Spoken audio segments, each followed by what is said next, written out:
सूर्य प्रणाम 1 2 3। हिंदू भूमि सुखं वर्धितोहम। भारत को अखंड होना है। विशेषता ये नहीं है कि लोग सामान्य हैं कि असामान्य हैं, विशेषता ये है कि सामान्य लोगों ने असामान्य काम करके दिखाया। RSS has been in my life since I was born. Giving priority to Shakha work or activities was encouraged and desired above all else. Media में नहीं जाना, प्रचार में नहीं जाना, अपने काम के ऊपर फोकस करना, ये संघ का बुनियादी विचार रहा है। What they are very good at is what I would call the duplicity of public appeal. Vinayak Damodar Savarkar, who in many ways disliked the RSS and hated Golwalkar.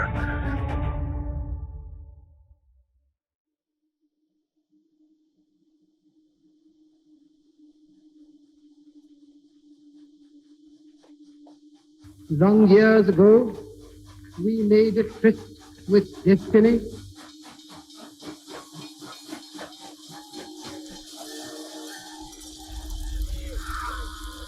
It was 1947, post-partition India. Hindu-Muslim fault lines were deepening as the massacres continued, leaving wounds that would fester over decades to follow. Amid the uncertainty, leaders across the political spectrum battled disenchantment among their followers. The RSS under Golwalkar was no exception. The Sangh saw a dip in membership between 1940 and 1947 during the Second World War and the freedom struggle. It needed a plan to get back on track. Its work during partition helped. Numerous personal accounts from many say that RSS workers helped people cross the border and also helped refugees in transit and at camps. With the government of India totally unequipped to handle the scale of refugees pouring in, the RSS volunteers stepped in and established lifelong loyalties from those they helped, incidentally, including many people from my extended family who came from Punjab. In fact, even now, from the Bhuj earthquake to Uttarakhand floods, one often hears of RSS workers setting up relief camps. As a result of their growing popularity, there were calls within the Indian National Congress to assimilate the RSS into the mainstream. Imagine that. But Golwalkar had other plans.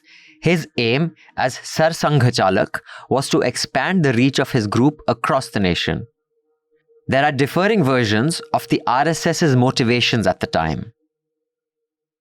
This continual foil and this attempt to point at, look, we've done a few good things here and a few good things there, but the basis on which they supposedly do the good things has always been the same, and it is always discriminatory, and it is always meant at furthering a worldview.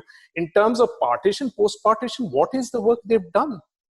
Have we studied post-partition? Have we looked at the kind of effort that went on? The biggest rehabilitation happened in Punjab. It was the government intervening with the resettlement of land and agriculture that was actually the decisive factor. What is this great contribution of the RSS we talk about except for assassinating Mahatma Gandhi? Gandhi ji की हत्या से जो व्यक्ति जुड़ा था, बिल्कुल उस पर कार्रवाई होनी चाहिए थी।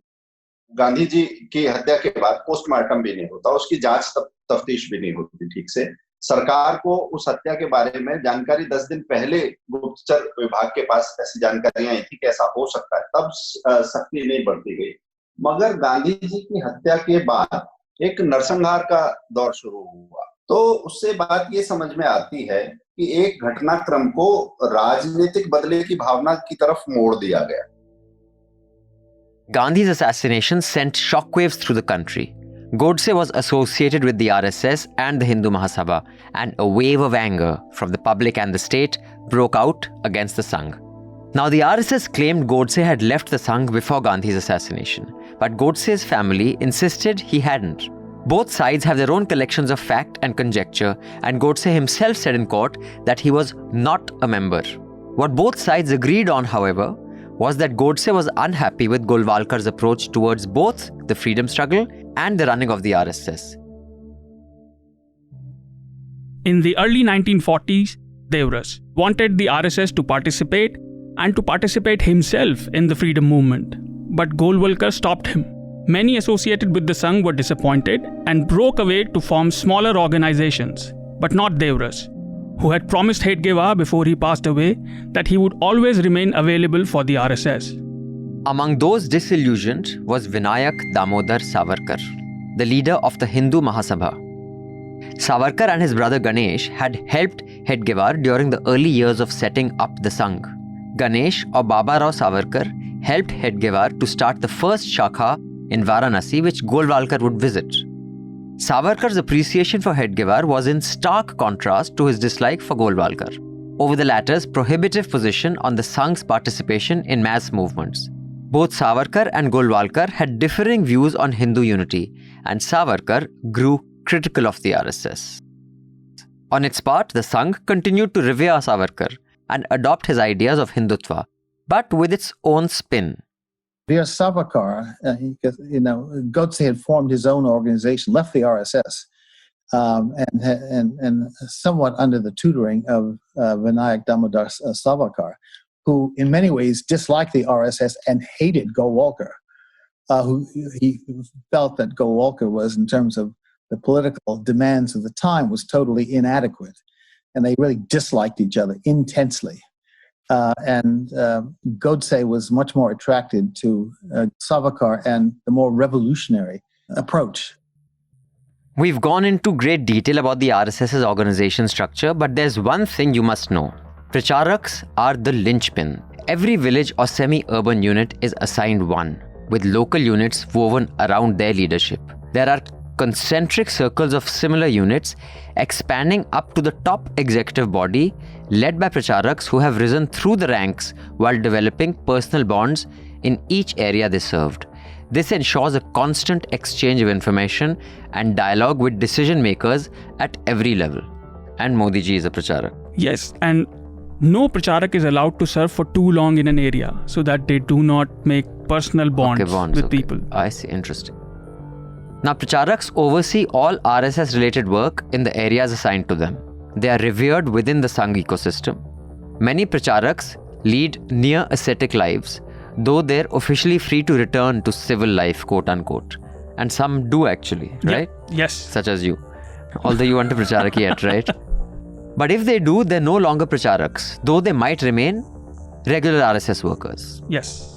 In an interview to Newslaundry in 2013, Ram Madhav, a member of the national executive body of the RSS, who was its national spokesperson at the time, sheds light on why Pracharaks don't get married. Why doesn't RSS people get married? Millions of RSS members are married. No, of course, I'm not saying all, but the ones who have, you make it big, are you, by the way, married? No, I'm not. See, that's why you made it big at a young age. No, it's not like that. Only Pracharaks, full-time RSS activists, have been mandated to remain unmarried. Why? Because of the pressures of work. For example, we have to travel a lot. We have no time for any personal life. So for that reason, some 2,500 people remain like that. But RSS is run by 500,000 people. In this episode, we explore how despite Bapu's assassination, the RSS managed to plot a course for its survival, molding it into a seemingly unstoppable force in modern India. From its recovery to expansion under Golwalkar and the subsequent growth strategy. I'm Abhinandan Sekhri. And I am Shardul Katyayan. This is episode 2 of Let's Talk About the RSS. Hi, my name is Aditya. I'm the producer and editor of Let's Talk About RSS. Our 3-episode series will be behind the paywall because such projects take a lot of time, effort, and resources, which means you're going to have to subscribe to access the full podcast on our website. Newslaundry is fully funded by our subscribers. And if you want to be a part of our independent news model, here's some exciting news for you. For a limited period till July 15th, we have 20% off only on our annual subscriptions. You get some free merch with this too. Visit newslaundry.com/subscription and use the coupon code LTA20 on checkout. Pay to keep news free. That was just a sneak peek because this episode is behind a paywall.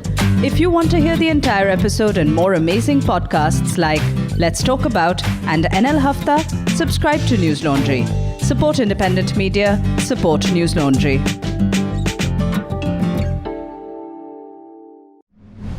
We, being an independent platform, depend on our readers, viewers and listeners. Support independent media by subscribing to Newslaundry. Go to newslaundry.com, click on the subscribe button at the top and pay to keep news free.